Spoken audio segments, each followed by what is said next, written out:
Welcome back. We're reading Harry Potter and the Chamber of Secrets, of course. We're up to chapter 14, which is entitled Cornelius Fudge.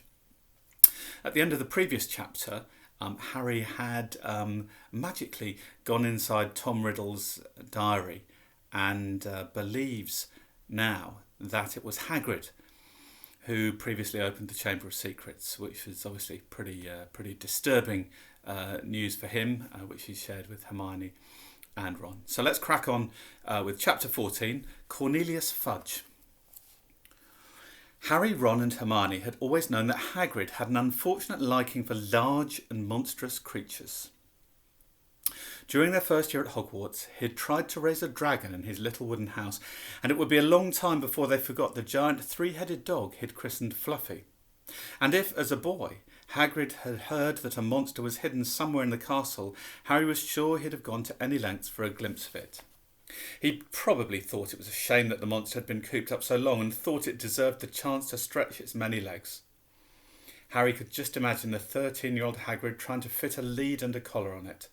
But he was equally certain that Hagrid would never have meant to kill anyone. Harry half wished he hadn't found out how to work Riddle's diary. Again and again, Ron and Hermione made him recount what he'd seen until he was heartily sick of telling them, and sick of the long circular conversations that followed. Riddle might have got the wrong person, said Hermione.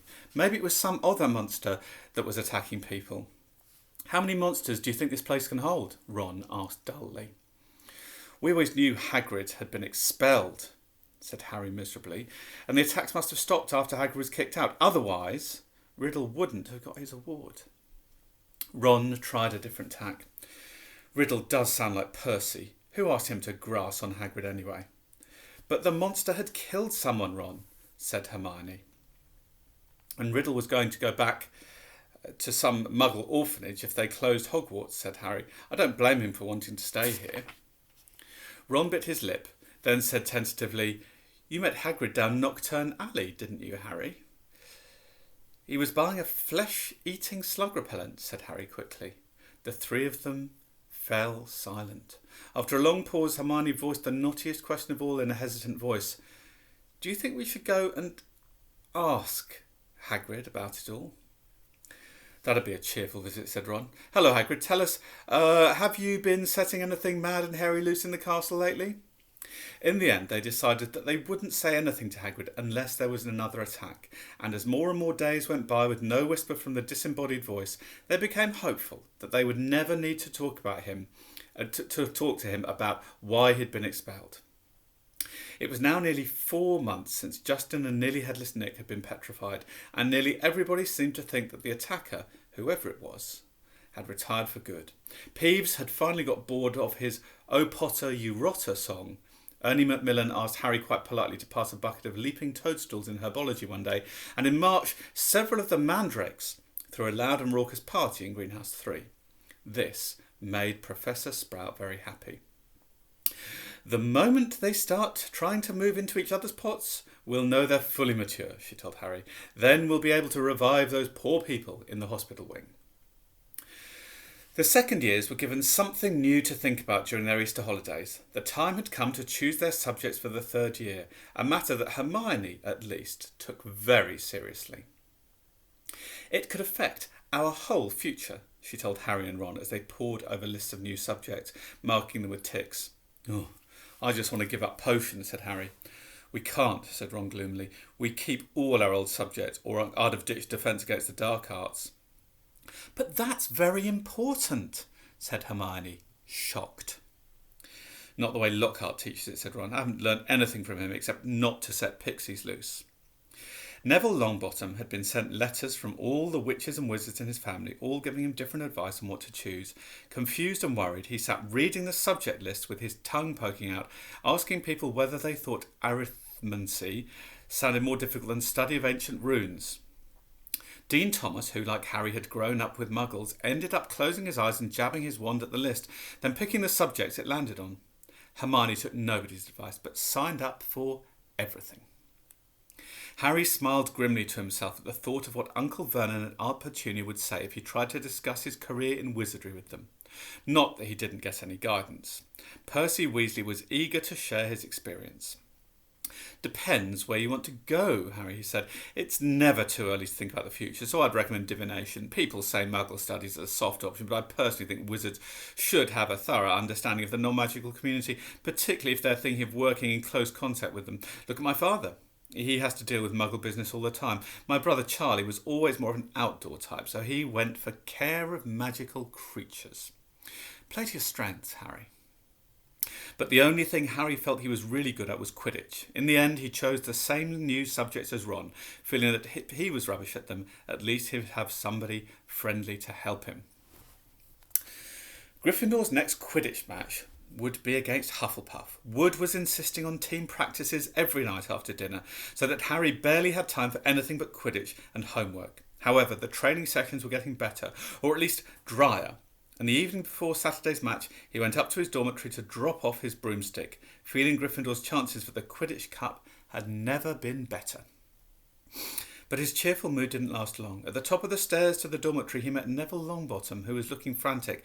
"Harry, I don't know who did it. I just found..." Watching Harry fearfully, Neville pushed open the door. The contents of Harry's trunk had been thrown everywhere. His cloak lay ripped on the floor. The bedclothes had been pulled off his four-poster, and the drawer had been pulled out of his bedside cabinet, the contents strewn over the mattress. Harry walked over to the bed, open-mouthed, treading on a few loose pages of Travels with Trolls. As he and Neville pulled the blankets back onto his bed, Ron, Dean and Seamus came in. Dean swore loudly. "What happened, Harry?" "No idea," said Harry, but Ron was examining Harry's robes. All the pockets were hanging out. "Someone's been looking for something," said Ron. "Is there anything missing?" Harry started to pick up all his things and throw them into his trunk. It was only as he threw the last of Lockhart's books back into it that he realised what wasn't there. "Riddle's diary's gone," he said in an undertone to Ron. "What?" Harry jerked his head towards the dormitory door and Ron followed him out. They hurried back down to the Gryffindor common room, which was half empty, and joined Hermione, who was sitting alone reading a book called Ancient Runes Made Easy. Hermione looked aghast at the news. "But only a Gryffindor could have stolen. Nobody else knows our password." "Exactly," said Harry. They woke next day to a brilliant sunshine and a light, refreshing breeze. "Perfect Quidditch conditions," said Wood enthusiastically at the Gryffindor table, loading the team's plates with scrambled eggs. "Harry, buck up there. You need a decent breakfast." Harry had been staring down the packed Gryffindor table, wondering if the new owner of Riddle's diary was right in front of his eyes. Hermione had been urging him to report the robbery, but Harry didn't like the idea. He'd have to tell a teacher all about the diary and how many people knew why Hagrid had been expelled 50 years ago. He didn't want to be the one who brought it all up again. As he left the Great Hall with Ron and Hermione to go and collect his Quidditch things, another very serious worry was added to Harry's growing list. He had just set foot on the marble staircase when he heard it again. "Kill this time. Let me rip. Tear." He shouted aloud, and Ron and Hermione both jumped away from him in alarm. "The voice," said Harry, looking over his shoulder. "I just heard it again, didn't you?" Ron shook his head, wide-eyed. Hermione, however, clapped her hand to her forehead.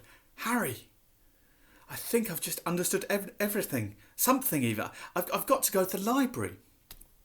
And she sprinted away, up the stairs. "What does she understand?" said Harry distractedly, still looking around, trying to tell where the voice had come from.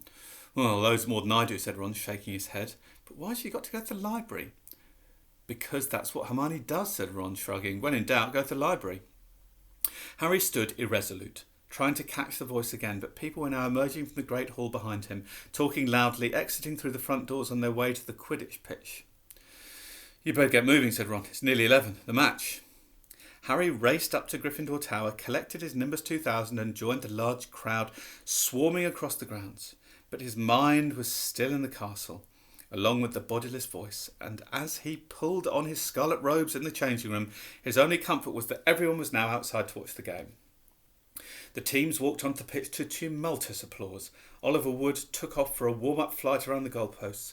Madam Hooch released the balls. The Hufflepuffs, who played in canary yellow, were standing in a huddle, having a last-minute discussion of tactics. Harry was just mounting his broom when Professor McGonagall came half marching, half running across the pitch, carrying an enormous purple megaphone. Harry's heart dropped like a stone. It's a nice simile, that is. "This match has been cancelled," Professor McGonagall called through the megaphone, addressing the packed stadium. There were boos and shouts. Oliver Wood looked devastated, landed, and ran towards Professor McGonagall without getting off his broomstick. "But Professor," he shouted, "we've got to play the cup. Gryffindor." Professor McGonagall ignored him and continued to shout through her megaphone, "All students are to make their way back to the house common rooms, where the heads of houses will give them further information, and quickly as you can, please." Then she lowered the megaphone and beckoned Harry over to her. "Potter, I think you'd better come with me." Wondering how she could possibly suspect him this time, Harry saw Ron detach himself from the complaining crowd. He came running up to them as they set off towards the castle. To Harry's surprise, Professor McGonagall didn't object. "Yes, perhaps you'd better come too, Weasley." Some of the students swarming around them were grumbling about the match being cancelled. Others looked worried. Harry and Ron followed Professor McGonagall back into the school and up the marble staircase, but they weren't taken to anybody's office this time.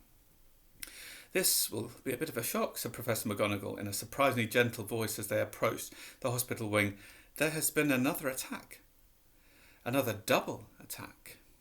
Harry's insides did a horrible somersault. Professor McGonagall pushed the door open and he and Ron entered. Madame Pomfrey was bending over a fifth-year girl with long curly hair.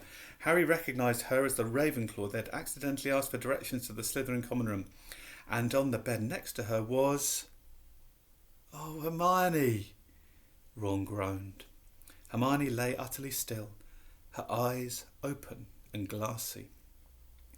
"They were found near the library," said Professor McGonagall. "I don't suppose either of you can explain this." "It was on the floor next to them." She was holding up a small, circular mirror. Harry and Ron both shook their heads, staring at Hermione. "I will escort you back to Gryffindor Tower," said Professor McGonagall heavily. "I need to address the students. In any case..." We'll leave it.